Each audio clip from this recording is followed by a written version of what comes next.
Duck and the Diesel Engine. Domeless Engines.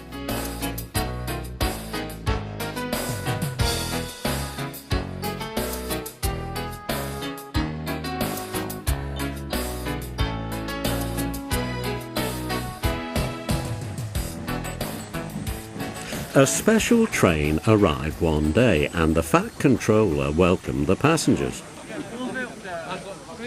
They looked at everything in the yard and photographed the engines. Duck's driver let some of them ride in his cab. "They're the Railway Society," his driver explained. "They've come to see us. Their engine's City of Truro. He was the first to go 100 miles an hour. Let's get finished, then we can go and talk to him." "Oh," said Duck, awed. "He's too famous to notice me." "Rubbish," smiled his driver. "Come on."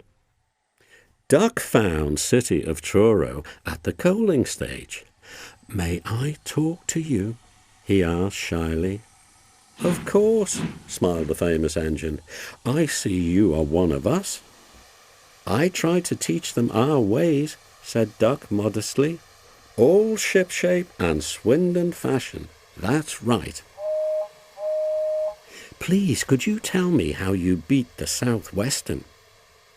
So City of Truro told Duck all about his famous run from Plymouth to Bristol more than 50 years ago. They were soon firm friends and talked Great Western till late at night. City of Truro left early next morning. "Good riddance," grumbled Gordon, chattering all night, keeping important engines awake. "Who is he, anyway?" "He's City of Truro. He's famous." "As famous as me?" "Nonsense. He's famouser than you. He went 100 miles an hour before you were drawn or thought of." "So he says, but I didn't like his looks. He's got no dome," said Gordon darkly. "Never trust domeless engines. They're not respectable."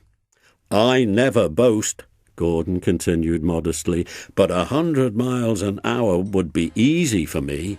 Goodbye." Presently, Duck took some trucks to Edward's station. He was cross, and it was lucky for those trucks that they tried no tricks.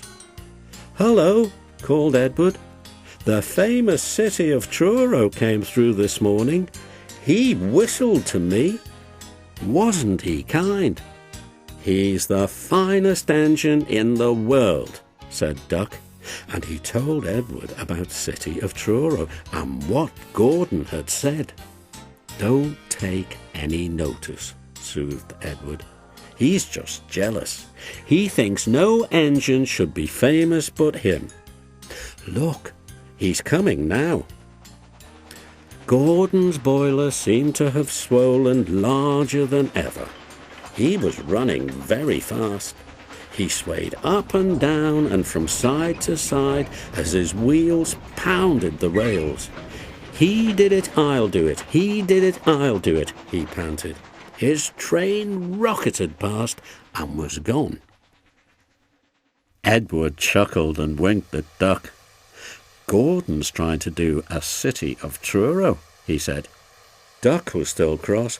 "I should think he'll knock himself to bits," he snorted. "I heard something rattle as he went through." Gordon's driver eased him off. "Steady, boy," he said. "We aren't running a race." "We are, then," said Gordon, but he said it to himself. "I've never known him ride so roughly before," remarked his driver. His fireman grabbed a brake handle to steady himself. "He's giving himself a hammering and no mistake." Soon Gordon began to feel a little queer. "The top of my boiler seems funny," he thought. "It's just as if something was loose. I'd better go slower." But by then it was too late. They met the wind on the viaduct. It wasn't just a gentle wind, nor was it a hard, steady wind. It was a teasing wind which blew suddenly in hard puffs and caught you unawares. Gordon thought it wanted to push him off the bridge. "No, you don't," he said firmly. But the wind had other ideas. It curled round his boiler, crept under his loose dome and lifted it off, and away into the valley below. It fell on the rocks with a clang. Gordon was most uncomfortable. He felt cold where his dome wasn't, and besides, people laughed at him as he passed. At the big station, he tried to wheesh them away, but they crowded round no matter what he did.